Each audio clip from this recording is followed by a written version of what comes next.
ഇപ്പോൾ കഥ മുന്നോട്ട് പോകുന്നത് തെലുങ്ക് സീരിയലിലെ പോലെ തന്നെയാണ്. കൃഷ്ണ എടുത്തു വളർത്തിയതെല്ലാം അതുപോലെ തന്നെയാണ്. ഇതുപോലെ തന്നെ മുന്നോട്ട് പോവുകയാണെങ്കിൽ അധികം വൈകാതെ കൃഷ് മരിക്കും. ഇന്നത്തെ എപ്പിസോഡിൽ ആദ്യം തന്നെ കാണിക്കുന്ന സാഗർ സുജാതയോടെ എനിക്കൊന്ന് അത്യാവശ്യമായിട്ട് പുറത്തു പോകണമെന്ന് പറയുകയാണ്. നിനക്ക് കൂട്ടിനായിട്ട് ഞാൻ ആന്റിയമ്മയെ ഇങ്ങോട്ട് വിളിച്ചു വരുത്തണമെന്ന് ചോദിക്കുമ്പോൾ സുജാത എന്റെ മകന് കൂട്ടായിട്ട് ഞാൻ ഒറ്റയ്ക്ക് മതി എന്ന് പറയുകയാണ്. അല്ല സാഗർ ഇത് എങ്ങോട്ടാണ് പോകുന്നത് ചോദിക്കുകയാണ്. ഇത്ര അത്യാവശ്യമായിട്ട് സാഗർ ഇത് എങ്ങോട്ടാണ് പോകുന്നത്, അത് ഒഴിവാക്കിക്കൂടെ എന്ന് ചോദിക്കുകയാണ്. കൃഷല്ലേ നമുക്ക് പ്രധാനമെന്ന് ചോദിക്കുകയാണ്. എന്നാൽ അത് കേട്ട് സാഗറെ എനിക്ക് അത്യാവശ്യമായിട്ട് ഓഫീസിലേക്ക് പോകണം സുജാതെ, കൃഷി ഓഫീസിലില്ലല്ലോ, പകരം ഞാനെങ്കിലും അവിടെ ഉണ്ടാകണം എന്ന് പറഞ്ഞുകൊണ്ട് സാഗർ അവിടെ നിന്ന് പോവുകയാണ്. എന്നാൽ അത് കേട്ട് സുജാതയ്ക്ക് എന്തൊരു പന്തികേട് തോന്നുകയാണ്. സാഗർ എന്നിൽ നിന്ന് എന്തോ മനഃപൂർവ്വം ഒളിപ്പിക്കുകയാണ്. കൃഷിന് എന്തോ കാര്യമായ അസുഖമുണ്ട്, അത് എന്നിൽ നിന്ന് മറയ്ക്കുന്നതിന് വേണ്ടിയാണ് സാഗർ എന്നോട് കള്ളം പറഞ്ഞു പോയിരിക്കുന്നത്. ദേവിജിക്കെല്ലാം അറിയാം. ഇത് ചിന്തിച്ചുകൊണ്ട് നിൽക്കുകയാണ് സുജാത. തുറന്നു കാണിക്കുന്ന ശ്രീനി ജയിലിൽ പോയിട്ട് മനോജിനെ കാണുകയാണ്. തുറന്ന് ശ്രീനിയും മനോജും പരസ്പരം മാപ്പോട് മാപ്പാണ്. മനോജ്, ഞാൻ ചെയ്തു വലിയൊരു തെറ്റ് തന്നെയാണ്. കൺമണിയുടെ കല്യാണം നല്ല രീതിക്ക് നടത്തുന്നതിന് വേണ്ടി അപ്പോഴത്തെ എൻ്റെ പൊട്ടബുദ്ധിക്ക് തോന്നിയ ഒരു മണ്ടത്തരമാണ് ആ ഡ്രഗ് മാഫിയയുടെ കയ്യിൽ നിന്ന് പണം തട്ടിയെടുത്തത്. ഞാൻ ചെയ്തു വലിയൊരു തെറ്റാണെന്ന് പറയുമ്പോൾ ശ്രീനി പിന്നെ മനോജിനോട് എല്ലാത്തിനും കാരണം ഞാനാണ്.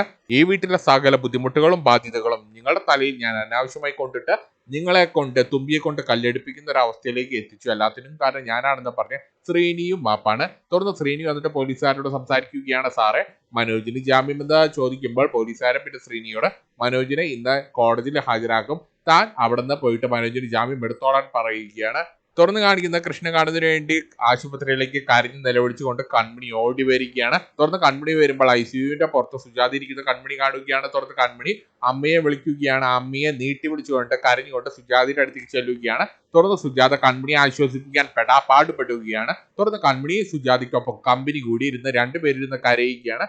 തുറന്ന് കൺമണി കരഞ്ഞു നിലവിളിച്ചുകൊണ്ട് നിങ്ങൾ എന്താണ് കഴിഞ്ഞ ദിവസം ഞാൻ ഫോൺ വിളിച്ചിട്ട് എടുക്കാഞ്ഞെന്ന് ചോദിക്കുകയാണ്. ക്രിഡ് സാറിന് എന്ത് പറ്റിയെന്നറിയാതെ എനിക്ക് ഒരു ഉറക്കവും കിട്ടാത്ത സമാധാനമില്ലാതിരിക്കുകയായിരുന്നു എന്നൊക്കെ പറയുകയാണ്. എന്നാൽ അത് കേട്ട് സുജാത ക്രിഷിന്റെ അവസ്ഥ കണ്ട് ഫോൺ എടുത്ത് എന്ത് പറയണമെന്നറിയാത്തത് കൊണ്ടാണ് ഞങ്ങൾ ഫോൺ എടുക്കാത്തതെന്ന് പറയുകയാണ്. എന്നാൽ അത് കേട്ട് കൺമണി വീണ്ടും കരയുകയാണ്. അയ്യോ, എന്റെ ക്രിഡ് സാറിന് എന്ത് പറ്റിയെന്നൊക്കെ ചോദിച്ചുകൊണ്ട് കരയുകയാണ്. തുറന്ന് സുജാത, അയ്യോ മോളെ, നീ ഇങ്ങനെ വിഷമിക്കല്ലേ, കൃഷിന്റെ മുറിവ് കാര്യമായിട്ടുള്ള മുറിവല്ല, അത് വലിയ ഗൗരവമുള്ള മുറിവല്ല എന്ന് പറയുകയാണ്. പക്ഷെ കൃഷിന്റെ ആ ബ്ലീഡിങ് നിൽക്കുന്നില്ല എന്ന് പറയുകയാണ്. മുറിവിലെ ബ്ലീഡിങ് നിൽക്കുന്നില്ല, അതിനുവേണ്ടി അവർ പഠിച്ച പണി 18 നോക്കുന്നുണ്ടെന്നൊക്കെ പറയുകയാണ്. എന്നാൽ അതും കൂടി കേട്ടതോടുകൂടി കൺമണിക്ക് വീണ്ടും നല്ല കരച്ചിൽ വരികയാണ്.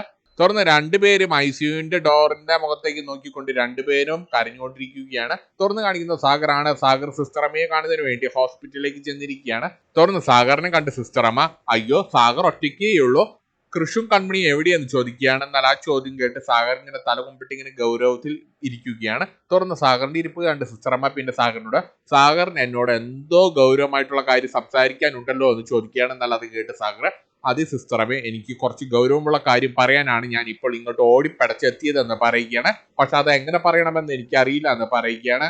തുടർന്ന് സിസ്റ്റർ പിന്നെ സാഗറിന് ധൈര്യം കൊടുക്കുകയാണ്. അതെന്താണെങ്കിലും സാഗർ പറഞ്ഞോളൂ, ഞാൻ നല്ല കട്ടയ്ക്ക് സാഗറിന്റെ ഒപ്പം ഉണ്ടെന്നൊക്കെ പറഞ്ഞ് കുറെ ധൈര്യമൊക്കെ കൊടുക്കുകയാണ്. തുടർന്ന് സാഗർ പിന്നെ സിസ്റ്റർ അമ്മയോട് കൃഷിന് ഒരു അപകടം കഴിഞ്ഞ ദിവസം പറ്റി, കൃഷി ഇപ്പോൾ ആശുപത്രിയിലാണെന്ന് പറയുകയാണ്. എന്നാൽ അത് കേട്ട് സിസ്റ്റർ അമ്മ ഒന്ന് ഞെട്ടി നിൽക്കുകയാണ്. അയ്യോ, എന്റെ കൃഷ്ണമോന് ഇതെന്ത് പറ്റിയെന്ന് ചോദിക്കുകയാണ്. എന്നാൽ അത് കേട്ട് സാഗർ പിന്നെ സിസ്റ്റർമ്മയെ ആശ്വസിപ്പിക്കുകയാണ്. അയ്യോ സിസ്റ്റർമ്മ പേടിക്കേണ്ട കാര്യമൊന്നുമില്ല, കൃഷിന്റെ കൈക്ക് ചെറിയൊരു മുറിവ് പറ്റി, പക്ഷെ പ്രശ്നം അതല്ല, ആ മുറിവിൽ നിന്ന് ബ്ലഡ് നിൽക്കുന്നില്ല, ബ്ലീഡിങ് നിൽക്കുന്നില്ല എന്ന് പറയുകയാണ്. അതുകൊണ്ട് ഡോക്ടർമാർ പറയുന്നത് കൃഷിന് ഹീമോഫീലിയ എന്ന് പറയുന്ന എന്തോ ഒരു ജെനറ്റിക് ഡിസോർഡർ ഉണ്ടെന്നാണ് ഡോക്ടർമാർ എന്നോട് പറഞ്ഞത്. അതുകൊണ്ട് കൃഷിന് ജനിക്കുമ്പോൾ ഇങ്ങനെ ഒരു ജെനറ്റിക് ഡിസോർഡർ ഉണ്ടോ എന്ന് അവരെന്നോട് ചോദിച്ചു. അത് അറിയുന്നതിന് വേണ്ടി ഞാൻ ഇങ്ങോട്ട് വന്നതാണെന്ന് പറയുകയാണ്. എന്നാൽ അത് കേട്ട് സിസ്റ്റർമ്മ, സാഗർ പറഞ്ഞത് ശരിയാണ്, കൃഷ്ണ അങ്ങനെ ഒരു ജെനറ്റിക് ഡിസോർഡർ ഉണ്ടെന്ന് തന്നെയാണ് ഞാനും കരുതുന്നത്. പണ്ട് കൃഷി ജനിച്ച സമയത്ത് അവരിത് ഞങ്ങളോട് സൂചിപ്പിച്ചിരുന്നു. എന്നാൽ അത് കേട്ട് സാഗറിന്റെ സംശയങ്ങളെല്ലാം മാറിയിരിക്കുകയാണ്. കൃഷ്ണ ആ ഡോക്ടർ പറഞ്ഞ പോലെ ഒരു ജെനറ്റിക് ഡിസോർഡർ ഉണ്ടെന്ന് സാഗർ തിരിച്ചറിയുകയാണ്. തുറന്നു കാണിക്കുന്നത് കൺമണിയും സുജാതിയുമാണ്. രണ്ടുപേരും ICUവിന്റെ പുറത്ത് ഇങ്ങനെ നോക്കി നിൽക്കുകയാണ്. ICUവിന്റെ ഡോർ തുറക്കുന്നത് നോക്കി ഇങ്ങനെ നിൽക്കുകയാണ്. ഈ സമയത്ത് ICUവിന്റെ ഡോർ തുറന്ന് ഡോക്ടർ പുറത്തേക്ക് ഇറങ്ങി വരികയാണ്.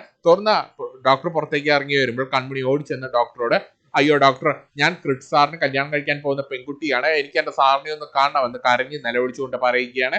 തുടർന്ന് സുജാത പിന്നെ ഡോക്ടറോട് കൺമണിയുടെ കാര്യം പറയുകയാണ്. ഇത് കൺമണിയാണ്, കൃഷി കല്യാണം കഴിക്കാൻ പോകുന്ന പെൺകുട്ടിയാണ്, നാളെയാണ് ഇവരുടെ കല്യാണം എന്ന് പറയുകയാണ്. തുടർന്ന് ഡോക്ടർ പിന്നെ കൺമണിയോട് കൃഷ് ഇപ്പോൾ സെഡേഷനിലെ മയക്കത്തിലാണെന്ന് പറയുകയാണ്. ഒരു പാതി മയക്കത്തിലാണ്. നിങ്ങൾ അവിടെ ചെന്ന് അലമുറയായിട്ട് കരഞ്ഞ് കൃഷിനെ ശല്യപ്പെടുത്തരുതെന്ന് പറയുമ്പോൾ കൺമണി ഇല്ല ഡോക്ടർ, ഞാൻ കരയില്ല, ഞാൻ കൃഷ് സാറിന് ഒരു ശല്യവും ആകില്ല എന്ന് പറയുകയാണ്. തുടർന്ന് ഡോക്ടർ കൺമണിയോട് അകത്ത് കയറി കൃഷ്ണ കണ്ടോളാൻ അനുവാദം കൊടുക്കുകയാണ്. തുടർന്ന് കൺമണി കൃഷ്ണ കാണുന്നതിന് വേണ്ടി അകത്തേക്ക് ചെല്ലുകയാണ്. ഈ സമയത്ത് ഡോക്ടർ പിന്നെ സുജാതയോട് കൃഷിന് ഇനിയും ബ്ലഡ് വേണ്ടി വരുമെന്ന് പറയുകയാണ്. ഞങ്ങളിവിടെ ബ്ലഡ് ബാങ്കിൽ വിളിച്ച് കുറെ ബ്ലഡ് എല്ലാം അറേഞ്ച് ചെയ്ത് കൊടുത്തിട്ടുള്ളതാണ്. പക്ഷെ അതുകൊണ്ടൊന്നും കാര്യമില്ല, ഇനിയും ബ്ലഡ് കുറെ വേണ്ടി വരും. നിങ്ങൾക്ക് പറ്റാവുന്ന അത്ര ബ്ലഡ് നിങ്ങളും ശേഖരിക്കാൻ പറഞ്ഞുകൊണ്ട് ഡോക്ടർ അവിടുന്ന് പോവുകയാണ്. തുടർന്ന് കൺമണി കൃഷ്ണന്റെ അടുത്തേക്ക് ചെല്ലുകയാണ്. എന്നാൽ ഈ സമയത്ത് കൃഷ്ണ നല്ല മയക്കത്തിലാണ്. തുടർന്ന് കൺമണി വന്ന് കൃഷ്ണന്റെ അടുത്ത് എന്ന് നിൽക്കുന്ന സമയത്ത് കൃഷി കണ്ണു തുറക്കുകയാണ്. അങ്ങനെ കൺമണി എത്തിയപ്പോൾ കൃഷി കണ്ണു തുറക്കുകയാണ്. തുടർന്ന് കൺമണിയോട് പിന്നെ കൃഷി പറയുന്നത്, അയ്യോ കൺമണി, നീ ഇങ്ങനെ പേടിക്കേണ്ട കാര്യമൊന്നുമില്ല, എന്റെ കൈക്കാണ് ചെറിയൊരു മുറിവ്, അത് വലിയ ഗൗരവമുള്ള മുറിവല്ല, പക്ഷെ എന്റെ മുറിവിൽ നിന്നുള്ള ബ്ലീഡിങ് നിൽക്കുന്നില്ല, അതിനുവേണ്ടി ഡോക്ടർമാര് നന്നായി പരിശ്രമിക്കുന്നുണ്ട്, അതല്ലാതെ മറ്റൊരു പ്രശ്നവും ഇല്ല എന്ന് പറയുകയാണ്. 2 ദിവസം കൂടി ഞാൻ ഇവിടെ കിടന്നു കഴിഞ്ഞാൽ ഞാൻ നല്ല ചെത്ത് ചുള്ളനായിട്ട് പുറത്തിറങ്ങി വരും എന്ന് പറയുകയാണ്. 2 ദിവസം കഴിഞ്ഞാൽ നമ്മുടെ കല്യാണമാണ്, അപ്പോഴേക്കും ഞാൻ നല്ല മിടുക്കനായിട്ട് പുറത്തു വരും എന്ന് പറയുകയാണ്. നീ ധൈര്യമായിട്ട് പൊയ്ക്കോളാൻ പറയുകയാണ്, പേടിക്കാൻ തക്ക ഒന്നും തന്നെ ഇല്ല എന്നൊക്കെ പറഞ്ഞ് കൺമണിക്ക് കുറെ ധൈര്യം കൊടുക്കുകയാണ് കൃഷ്. എന്നാൽ ഇതെല്ലാം കൺമണി സങ്കടത്തോടു കൂടി കേട്ട് നിൽക്കുകയാണ്. ഡോക്ടർ പറഞ്ഞനുസരിച്ച് കൺമണി കൃഷിന്റെ മുമ്പിൽ കരഞ്ഞ് കൃഷിനെ വിഷമിപ്പിക്കാതെ പരമാവധി ശ്രമിക്കുകയാണ്. തുടർന്ന് കൺമണി കൃഷിന്റെ ഉറപ്പിൽ പുറത്തേക്ക് പോവുകയാണ്. എന്നാൽ ഈ സമയത്ത് ഐസിയുന്റെ പുറത്ത് സുജാതയുണ്ട്. ഡോക്ടർ പറഞ്ഞ ബ്ലഡിന്റെ കാര്യമെല്ലാം കേട്ട് സുജാതയാക്കി കിളി പോയി നിൽക്കുകയാണ്. കൃഷിന് ഇപ്പോൾ എന്തോ അരുതാത്തത് സംഭവിക്കുമെന്നൊരു പേടിയോടുകൂടിയാണ് സുജാത നിൽക്കുന്നത്.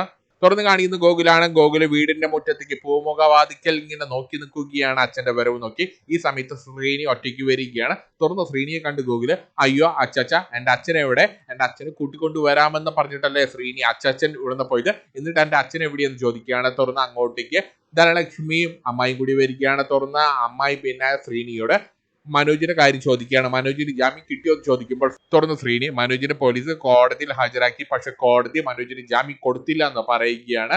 പോലീസ് അതിൽ എഴുതി ചേർത്തിരിക്കുന്ന മനോജ് ആ മയക്കുമരുന്ന് മാഫിയയുടെ കണ്ണിയാണെന്നാണ്, അതുകൊണ്ട് കോടതി ജാമ്യം കൊടുത്തില്ല എന്ന് പറയുകയാണ്. എന്നാൽ അത് കേട്ട് ധനലക്ഷ്മിക്ക് നല്ല ദേഷ്യം വരികയാണ്.